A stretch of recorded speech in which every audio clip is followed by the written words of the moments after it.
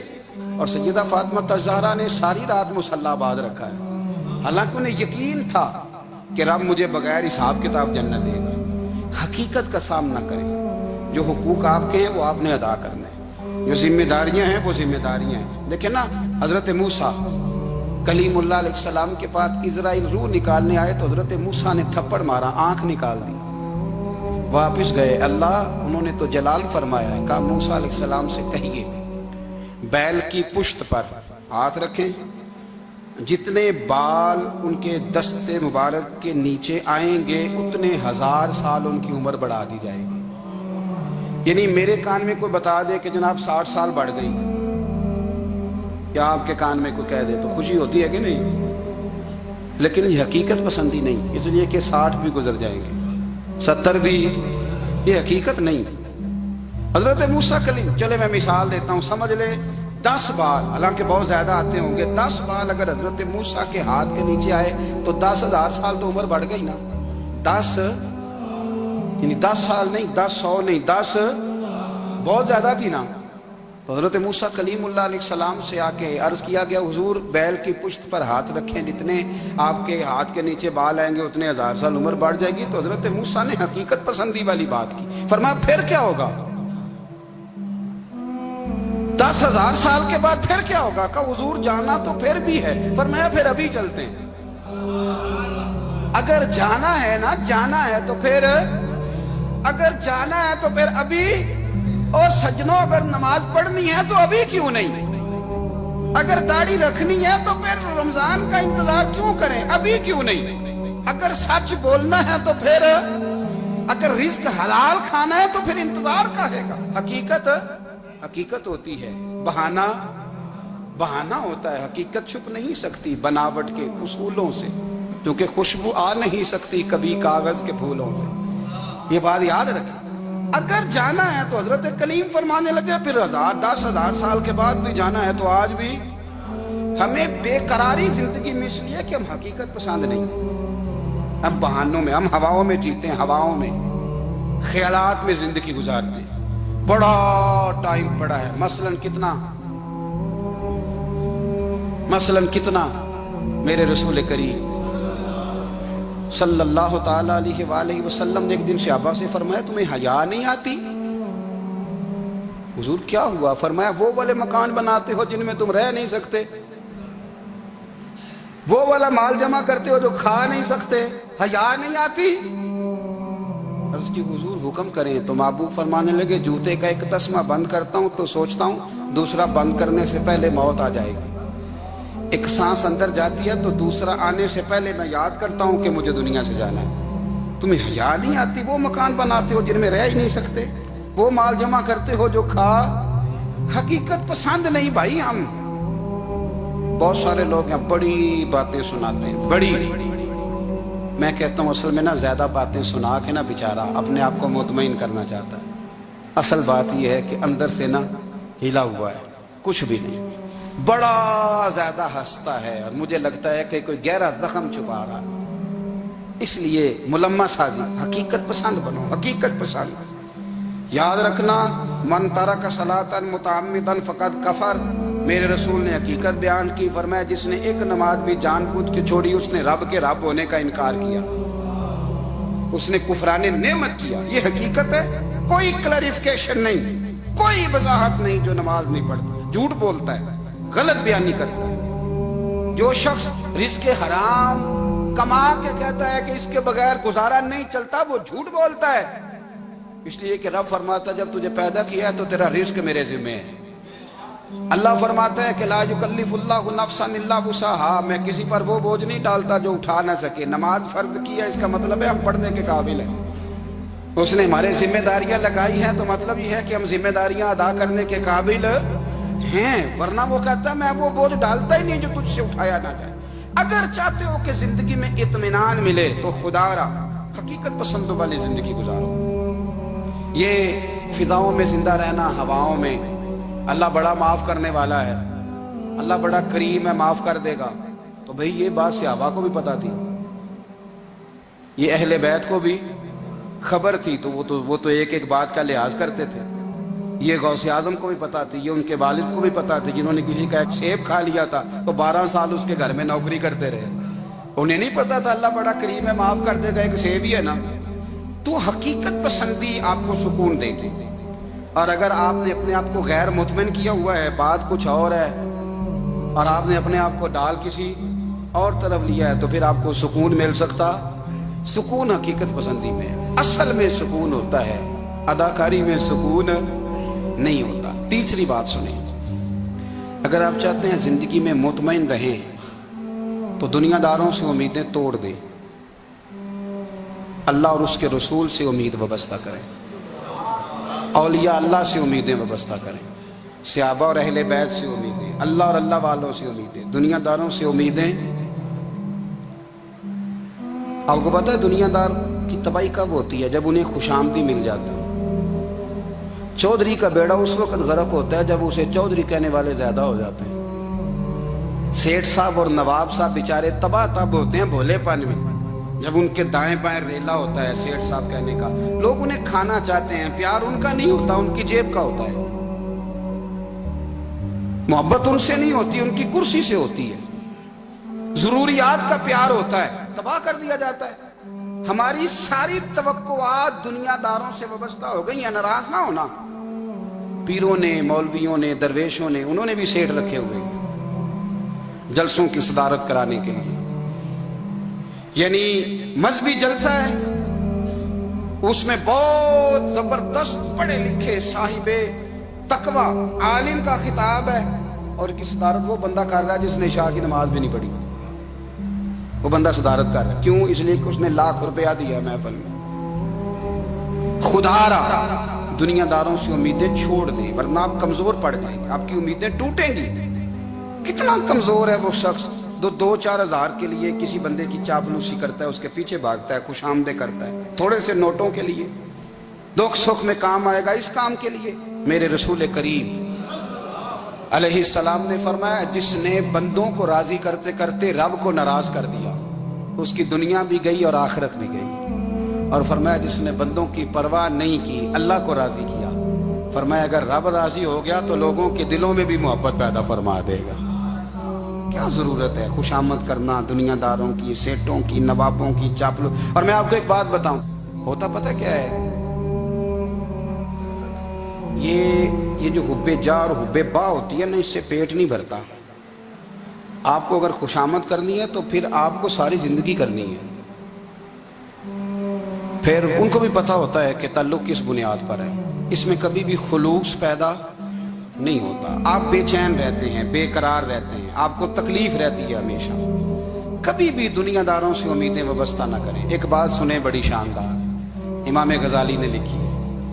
امام غزالی فرماتے ہیں کہ ہارون الرشید نہ حج کر کے واپس آیا بغداد میں، تو کونے میں حضرت بہلول دانا بیٹھے تھے، رش بہت تھا، مجمع بڑا تھا، حضرت بہلول دانا بھی سڑک کے کنارے بیٹھے تھے، تو سپاہی کہنے لگے یہاں سے اٹھ جاؤ، فرمانے لگے ہارون الرشید کی زمین نہیں، زمین میرے رب کی ہے، میں کیوں اٹھوں؟ وہ قریب سے گزرا تو سلام لی، تو آپ نے اس کا پروٹوکول دیکھا تو فرمانے لگے ہارون الرشید تجھ سے تگڑے تگڑے موٹے موٹے پروٹوکول میں نے لوگوں کے دیکھے ہیں، اور یہ جو تیرے دائیں بائیں آج تیرے نعرے لگا رہے ہیں، یہ پہلے ان لوگوں کے نعرے لگایا کرتے تھے، اور تھوڑا وقت گزرنے دے، جو تیرے بعد آئے گا نا، یہ سارے پھر ان کے نعرے بھی لگائیں گے۔ تو جھوٹ کی دنیا میں زندہ ہے، ان سے تو نے امیدیں وابستہ کی ہیں، یہ کل اس کے نعرے لگائیں گے۔ اس کے دل پہ بڑا اثر ہوا، گھوڑے سے اتر آیا، آگے کہنے لگا حضور آپ نے مجھے بڑی اچھی نصیحت کی ہے، میرا دل بڑا ٹھنڈا ہوا ہے، میں نے سنا ہے آپ مقروض ہیں، کچھ لوگوں کا قرض، تو مجھے کوئی حکم ہی کر دیں۔ آپ ہنسنے لگے, فرمانے لگے یار تو بڑا ہی بیوقوف ہے, بڑا ہی بیوقوف ہے تو, میں تجھے نصیحت کر رہا ہوں تو مجھے الجھا رہا ہے. حضور کوئی حکم کر دیں. کیا خوبصورت انداز ہے رب کریم کے بندوں کا. حضرت بہلول دانا فرمانے لگے تیرا رب کون ہے؟ کہا اللہ. تو فرمایا میرا کون ہے؟ کہا اللہ. فرمانے لگے یہ تو نہیں نہ ہو سکتا کہ اللہ ہارون رشید کو دیتا رہے اور بہلول دانا کو بھول ہی جائے. یہ تو نہیں نہ ہو سکتا کہ ہارون رشید کو دیتا رہے اور بہلول دانا کو بھول جائے. فرمایا اس کا دل, اس کا ارادہ ہوا, ارادہ قدرت ہوا کہ بہلول مقروض رہنا چاہیے. تو اگر رب مجھے رکھنا چاہتا ہے, دکھ قبول محمد بخشا راضی رہن پیارے, اگر وہ چاہتا ہے میں مقروض رہوں تو میں بھی چاہتا ہوں کہ میں مقروض ہی رہوں. یہ تو نہیں نہ ہو سکتا کہ تجھے دے اور مجھے نہ دے. فرمایا میری تجھ سے کوئی امید نہیں, مجھے جب بھی دے گا میرا رب بھی دے گا, اور وہ دے گا تو پھر انشاءاللہ خزانے کھول کے دے گا. دنیا داروں سے امیدیں وابستہ کرنا, لوگوں کے پیچھے, یہ چھوڑ دیں. آپ بے چین رہیں گے, بے قرار رہیں گے. اللہ والوں سے ضرور امیدیں وابستہ کریں, اس لیے کہ ان کے پاس جو کچھ ہوتا ہے وہ دراصل رب کا ہی ہوتا ہے. لیکن سیٹھوں سے, نوابوں سے, سیاستدانوں سے باز آ جائے. ہماری بڑی امیدیں وابستہ ہیں. میں اکثر کہتا ہوں جتنے پھیرے نوکری کے لیے دنیا دار کے دروازے پہ لگائے ہیں نا, اس سے کم دفعہ مسجد میں نفل پڑے ہوتے تو رب اتنی بڑی مہربانی فرما دیتا. تیسری بات یہ یاد رکھیں, اگر سکون لینا چاہتے ہیں نا, اگر سکون لینا چاہتے ہو نا تو لوگوں کو ڈسکس کرنا بند کر دو. کس کو اللہ نے کتنے پیسے دیے ہیں وہ جانے اور اللہ جانے, کس کو اللہ نے کتنی گاڑیاں دی ہیں وہ جانے, اور لوگوں کو ڈسکس کرنا. جی یعنی میں ایک جگہ بیٹھا تھا تو ایک صاحب گاڑی والا گزرا, گاڑی میں بیٹھ کے, اس کا پڑوسی تھا, کہندے تھا منہ ہے کار والا. میں کہ وہ تے ہے تاں ہی بیٹھا ہے. تے ہن میں کہ سمجھانا سی نا انہوں, میں کہ توں تے میں حساب لائیے بھی ساڈے کول کوئی نہیں, وہ تے ہے. دیکھیں نا اللہ نے اسے دی ہے نا, تو اللہ نے چاہا نا وہ کار میں بیٹھے, تو اس نے پھٹے پہ بیٹھ کے یہ تبصرہ کیا کہ منہ ہے کار والا. میں کہ ابھی وہ تے ہے تاں کار ہے.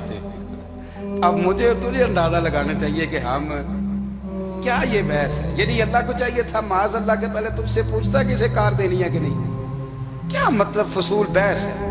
وہ چیز ہمیں اتنا تنگ کرتی ہے, اتنی تکلیف دیتی ہے کہ آپ یقین کریں سارا دن اسی کو ڈسکس کرتے ہیں. سارا دن اس کے پاس گاڑی ہے, اس کے پاس کار ہے, فلانے کا پیسہ 1 نمبر ہے, فلانے کا 2 نمبر ہے, فلانے کا 6 نمبر ہے. اصل بات کے اندر حسد ہے, اس کو نکالو.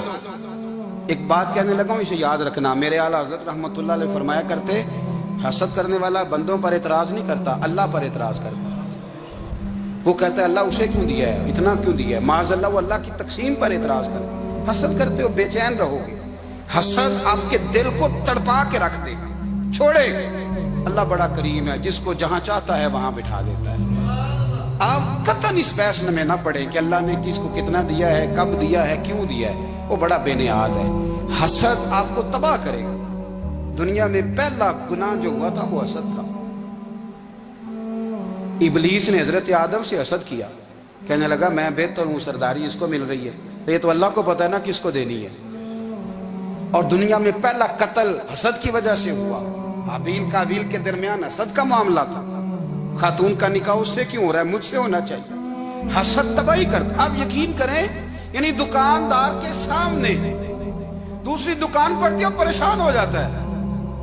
وہ کہتا ہے میرا کیا بنے گا, لا حول ولا قوت الا باللہ العلی العظیم. یعنی تیرا کا خیال ہے کہ تیرے حصے کی روٹی وہ کھا جائے گا. اتنا چھوٹا دل. یعنی تیرا موقف یہ ہے کہ تیرے حصے کا نصیب اس تک چلا جائے گا, یہ تیری خواہش ہے. ایک دوسرے کی کمزوریاں بیان کرنا, اس کا تو مال ہی ناقص ہے جی, اس کے تو پاس ہی کچھ نہیں. یہ تو کمزور لوگوں کا طریقہ ہے. میرے رسول کریم علیہ السلام گزر رہے تھے, پت جھڑ کا موسم تھا, خزاں کا موسم تھا, درختوں کے پتے جھڑ رہے تھے. صحابہ کو ساتھ لے کے حضور گزرے اور ایک درخت کی ٹہنی کو پکڑ کے حضور نے ہلایا. صحابہ فرماتے ہیں کہ چھم چھم اس کے پتے گرے, زمین پر ڈھیر لگ گیا. حضور نے فرمایا دیکھا تم نے کیا ہوا. حضور ہاں. فرمایا کتنی تیزی سے پتے جھڑے ہیں, صرف تنا رہ گیا ہے اور خالی ٹہنیاں رہ گئی ہیں, کوئی حسن بچا ہے. حضور نہیں, تو نبی کریم فرمانے لگے جو حسد کرتا ہے نا اس کی نیکیاں بھی اسی طرح جھڑ جاتی ہیں,